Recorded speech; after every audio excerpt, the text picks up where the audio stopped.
Thirumurugan entertainment CV. Kumar தயாரிப்பில் S J. Arjun எழுதி இயக்கி இருக்கும் திரைப்படம் சூதுகவும் 2. இதில் மிர்ச்சி, சிவா, ஹரிஷா, ராதா ரவி, கருணாகரன், எம்.எஸ். பாஸ்கர் மற்றும் பலர் நடித்திருக்காங்க. சூதுகவும் 2 படத்தினுடைய பிரஸ் மீட் சமீபத்துல நடந்திருக்கு. அதாவது கொஞ்சம் நிறைய விஷயம் பேசலான்னு சொல்லிட்டு எடுத்துகிட்டு வந்தேன். சிவி சார் எல்லாத்தையும் பேசிட்டாரு. அப்புறம் சரி சிலதை மறந்துட்டாரு. சரி அந்த பாயிண்ட்டை நம்ம எடுத்துலான்னு பார்த்தா இவர் கூடயே சார் நிக்கில் சார் உட்காந்து அந்த மறந்து போனவங்களையும் கொடுத்து பேச வச்சுட்டாரு. ஸோ எனக்கு சரி நான் பேசுறதுக்கு வேறு என்ன நான் ஒரு ஸ்டார்டிங்லேருந்து என்னோட ஜேர்னி ஸ்டார்டிங்லேருந்து ஒரு சில விஷயம் போட்டு பேசுகிறேன். நான் ஃபஸ்ட்டு அசிஸ்டண்ட்டாக ஒர்க் பண்ண படம் வந்து முண்டாசு பட்டி தான். ஸோ அதில் சார் தான் ப்ரொடியூசரு. ஸோ அதில் நாங்கள் வந்து பிரமிப்பாக நாங்கள் பார்க்குறது என்னன்னா, அங்கே அந்த ஆஃபீஸில் சாரும் நலன் சாரும் வந்து வெளில நின்று எப்போ பேசிகிட்டு இருப்பாங்க. அப்போ சூதுவம் படம் முடிஞ்சு ரிலீஸ் ஆகிருந்தது. நாங்கள் வந்து அவங்க வெளில இருக்காங்கன்னா அவங்க திருப்பி வெளில அவங்க தாண்டி போகிற வரைக்கும் கிராஸ் ஆகி போக மாட்டோம். ஏன்னா பயம், தாண்டி போகிறதுக்கே பயமாக இருக்கும் எங்களுக்கு. ஏன்னா 2 பேரும் அப்படி பிரமிப்பாக இருக்கும் எங்களுக்கு. அப்புறம் அங்கேருந்து அப்புறம் இன்டர்நெட்னால் நம்ம அவர் ரவி சாரோட அவரோட ஒரு ஒர்க் சும்மா ஜஸ்ட் ஸ்கிரிப்டில் தான் ஒர்க் பண்ணேன். ஸோ அதுக்கப்புறம் என்னோடய ட்ராவல் வந்து ராட்சசன் ஸ்க்ரீன் ப்ளே பண்ணேன். அப்புறம் யங் மங்ஸாங்கன்னு ஒரு படம் பிரபுதேவா மாஸ்டர் வச்சு பண்ணேன். அப்படியே மார்க் ஆண்டனி அப்படின்னு சொல்லி போயிட்டே இருந்தது. ஒரு 13 வருஷம் கழிச்சு சார் திருப்பி கூப்பிட்டாரு. ஸோ போய் பார்க்கும்போது சரி சார் கூப்பிட்றாரு போகலாம் அப்படின்னு போகும்போது அவர் ஃபஸ்ட்டு சொன்னது என்னன்னா, சூதுகம் 2 அர்ஜுன் நீங்கள் ஃபஸ்ட்டு கதை பண்ணுங்க, அப்புறம் டேரக்ட் பண்ணுறதை பற்றி முடிவு பண்ணலாம். சரி ஓகே கதைக்கு ஒத்துக்கிட்டு நாங்கள் போயிட்டோம். அப்புறம் கதையை முடிச்சதுக்கப்புறம் அர்ஜுன் நீங்களே டேரக்ட் பண்ணுங்கன்னு ஹாப்பியாக வந்து என் ஃப்ரெண்ட்ஸுக்கிட்டலாம் வந்து ஏன்னா சூதுகம் 2 வந்து சார் வந்து பண்ண சொல்லியிருக்காரு அப்படின்னு சொன்னோன்னே யார் முகத்துலேயும் சந்தோஷம் இல்லை, நல்லா பேய் அறிஞ்ச மாதிரி இருந்தாங்க. ஏன் என்னடா அப்படின்னா, ஏன்னா எந்த மாதிரி விஷயத்தை ஒத்துட்டு வந்திருக்க, சூதுகம் படத்தோட பற்றி தெரியுமா உனக்கு, அதுவும் சிவி சார் கம்பெனி இப்போ ப்ரொடக்ஷனை பற்றி உனக்கு தெரியுமா, அங்கே போன ஆவன்னு உனக்கு தெரியுமா, நீ தைரியமா. ஸோ எல்லாருமே வந்து இப்படி பேச பயம் அதிகமாகிடுச்சு. சரி அப்புறம் என்னென்னா அந்த டைமில் எனக்கு பெருசாக வேலையும் இல்லை, எதுவுமே இல்லாமல் இருக்குது. நம்ம ஒரு அதாவது அந்த படத்துலேயும் ஒரு டைலாக் வரும், அதாவது பிரச்சனையில் இருக்க அந்த வாய்ப்பில் இருக்க பிரச்சனையை பார்க்காத, அந்த பிரச்சனையில் இருக்க வாய்ப்பை பாரு அப்படின்னு சேர்ந்து இறங்கிட்டோம். ஸோ உண்மையை வந்து என்னன்னா சிவி சாரோட ஸ்கூல் கொஞ்சம் ரொம்ப டஃப்பான ஸ்கூல் தான்.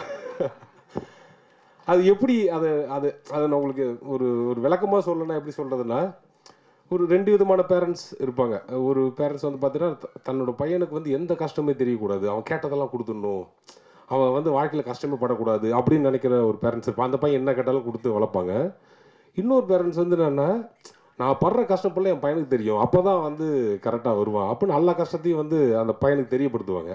இது செகண்ட் டைப் ஆஃப் பேரண்ட். இவர் எந்த ஒரு கஷ்டமாக இருந்தாலும் ஃபஸ்ட்டு வந்து திரும்பி பார்ப்பார். இந்த சுந்தர்சி சார் படத்தில் வடிவேல் சாருக்கும் மாதன் சாருக்கும் ஏதோ பிரச்சனை வந்து ஒரு ஆட்டோக்காரர் நிற்பார், எங்கே அந்த ஆட்டோக்காரர் அப்படின்னு. ஸோ எங்களுக்கு எந்த ப்ராப்ளம், எங்கடா அந்த டைரக்ஷன் டீமு, அதாவது எந்த ஒரு பிரச்சனை தான் ஃபஸ்ட்டு வந்து அர்ஜுன், ஏன்னா நான் உங்களை தான் வந்து நான் உங்களை நம்பி தான் நான் ஓவரால் விடுறேன், நீங்கள் தான் எனக்கு ஆன்சர் பண்ணணும். ஏன்னா இப்போ சினிமாவிலலாம் சொல்லுவாங்கன்னா ஒரு ஒரு டேரக்டர் ஆகிட்டோன்னா ப்ரொடியூசர் வந்து அவங்கள தங்க மாதிரி பார்த்துப்பாங்க, அவருக்கு எந்த பிரச்சனையும் தெரியக்கூடாதுன்னு நினைப்பாங்க. அப்படிலாம் கிடையாது. இங்கே எதுவாக இருந்தாலும் என்ன பிரச்சனை வா நில்லு அப்படின்னு நிற்க வச்சு, அதாவது அது இன்னும் நான் நிறைய சொல்ல முடியாது, பட் இல்லை நான் சொல்லிடுறேன். இல்லை இல்லை இல்லை அதில் இன்னொரு விஷயம் என்னென்னா, இப்போ நான் இன்னைக்கு இந்த படம் முடிச்சுட்டு இப்போ இந்த ரிலீஸ்க்கு எடுத்து வரும்போது இந்த பாடம் வேற எங்கேயும் எனக்கு கிடைக்காது இல்லைங்களா. அது அந்த சினிமான்னு ஒரு மாயோட சுத்தம் இல்லை, இதுதான் ப்ராக்டிக்கலு, இதை நீ இப்படி தான் பண்ணணும், அதுக்கான ஒரு விஷயத்தை வந்து சாரோட ஸ்கூலில் தாண்டி வேறு எங்கேயும் இன்ட்ரெஸ்ட்டில் கற்றுக்க முடியுமான்னு எனக்கு தெரில. ஸோ ஏன்னா இங்கே அவரோட ஸ்கூல்லேருந்து வெளில இப்போ அவரோட லிஸ்ட்டு அவர் இத்தனை படங்கள் ரிலீஸ் பண்ணியிருக்காங்க, இவ்வளோ டெக்னீஷியன் வெளில வந்திருக்காங்க, அவங்களாம் வெளியில் போய் ஒரு பெருசாக ஜொலிக்கிறதுக்கு வந்து காரணமே இந்த ஸ்கூல். இப்போ நான் இப்போ தான் வெளில போகிறேன், அடுத்தடுத்து வரவங்களுக்கு கண்டிப்பாக அது ரொம்ப பாசிட்டிவாக தான் உங்களுக்கு இருக்கும். நீங்கள் லைஃப்பில் எந்த பிரச்சனை, சிம்பிளாக வடிவேல் சார் சொல்லுவார்ல, நீங்கள் அடித்ததுக்கப்புறம் இந்த உடம்புல எவ்வளோ அடி வாங்குற திரும்ப வந்துருச்சுரா அப்படின்னு வரலைங்களா, அந்த மாதிரி உங்களுக்கு ஒரு தனியாக ஒரு வில் பவர் வரணும், சினிமாவில் நீ எதை வேணாலும் ஃபேஸ் பண்ணலாம்டா அப்படின்ற ஒரு ஒன்று வரணும்னா நீங்கள் கண்டிப்பாக சிவி சார் கூட கொஞ்சமாக ட்ராவல் ஆகுங்க, டெஃபினட்டாக வந்து அது வந்துடும். அப்புறம் சரி நான் தான் சார் நிறையா இப்போ நான் வந்து சூதுகம்குள்ளே வரேன்.